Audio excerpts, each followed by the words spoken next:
السلام علیکم، میرا نام ہے زہیب عباس اور آپ دیکھ رہے ہیں زیبی وائنز۔ سلطان صلاح الدین ایوبی کا نام کسی تعارف کا محتاج نہیں۔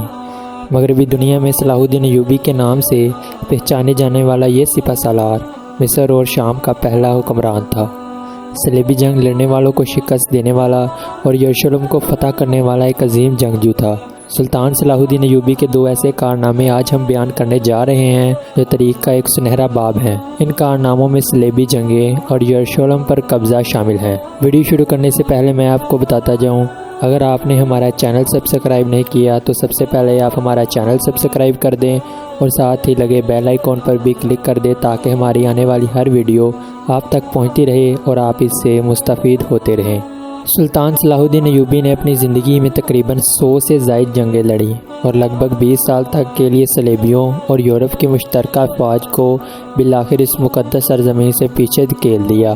دنیا نے ایسا جری قابل اور رحم دل فاتح شاید ہی دیکھا ہو۔ صلیبی جنگیں انسانی تاریخ میں سب سے طویل اور وحشی جنونیت کی حیثیت رکھتی ہیں، جن کا خوف مغربی عیسائی دنیا سے مغربی ایشیا تک پھیل چکا ہے۔ تقریباً 300 سال تک صلیبیوں نے مسلمانوں پر پے در پے حملے کیے، مگر ہر بار شکست کا سامنا کرنا پڑا۔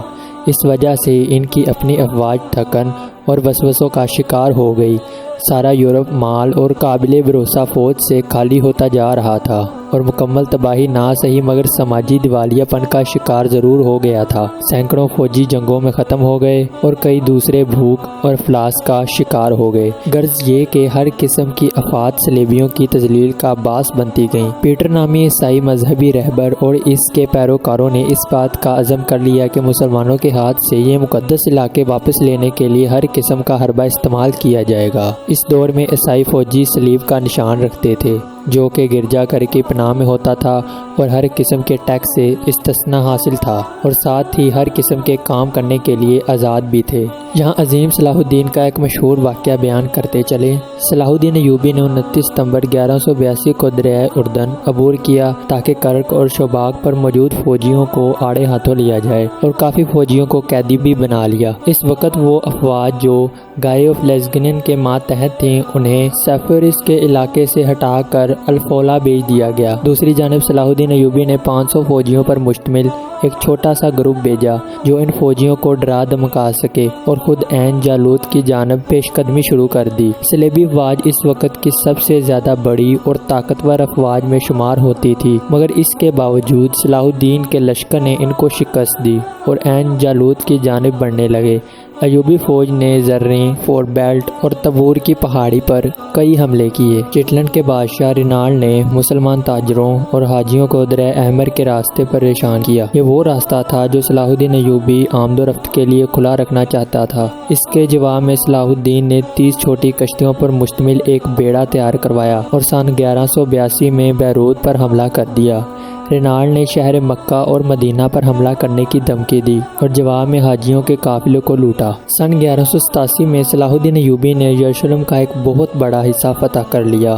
4 جولائی 1187 کو ہیٹن کی جنگ میں اس کو لیسگنن کے علاوہ یروشلم کے بادشاہ اور تریپولی کی ریمنڈ سوئم کی مشترکہ افواج کا سامنا کرنا پڑا۔ صرف اس جنگ کی بات کریں تو صلیبیوں کی فوج کو صلاح الدین کی فوج کی بہادری سے زبردست نقصان پہنچا۔ یہ وقت تاریخ میں صلیبیوں کے لیے انتہائی مشکل ثابت ہوا۔ رینالڈ نے حاجیوں کے قافلے پر نہ صرف حملہ کیا تھا بلکہ ان کے رحم کی اپیل کو بھی مسترد کر دیا تھا اور بہت سے حاجیوں کو موت کے گھاٹ بھی اتار چکا تھا۔ اس کے علاوہ رینالڈ نبی اکرم صلی اللہ علیہ وآلہ وسلم کی شان میں گستاخی کا بھی مرتکب ہوا تھا۔ اس وقت صلاح الدین ایوبی نے قسم کھائی کہ وہ خود رینالڈ کو اپنے ہاتھوں سے موت کے گھاٹ اتارے گا۔ صلاح الدین ایوبی نے رینالڈ کو گرفتار کر کے قیدی بنایا اور حاجیوں کے قافلے پر حملے کرنے کے جرم میں خود اس کا سر قلم کیا اور تاریخ میں سچے عاشق رسول ہونے کا ثبوت دیا۔ صلاح الدین ایک ایسا عظیم حکمران تھا جو میدان جنگ میں قہر برپا کرنے والا ایک بہادر جنگجو تو تھا، لیکن وہ ایک رحم دل انسان بھی تھا۔ صلاح الدین نماز پنجگانہ کا پابند تھا اور نفلی عبادات گزار تھا۔ اس نے کبھی کوئی نماز نہ چھوڑی اور نہ قضا کی۔ اس کے ساتھ ہمیشہ ایک امام موجود ہوتے تھے اور اگر کوئی امام نہ ہو تو کسی عالم دین کے پیچھے نماز ادا کر لیتا تھا۔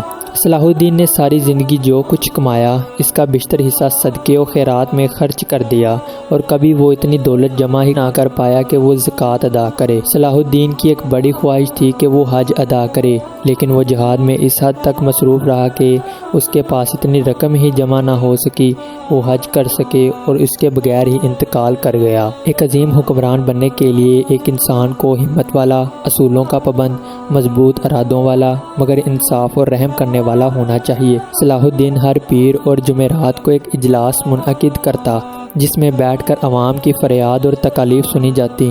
اس محفل میں قانون دان، قاضی صاحبان اور عالم دین بھی شرکت کرتے تھے۔ صلاح الدین نے اپنی زندگی میں کبھی کسی کی مدد کرنے میں کوتاہی نہیں برتی۔ سلطان صلاح الدین نے کبھی بھی کسی سے بد کلامی نہیں کی اور نہ ہی اپنی موجودگی میں کسی اور کو کرنے دی۔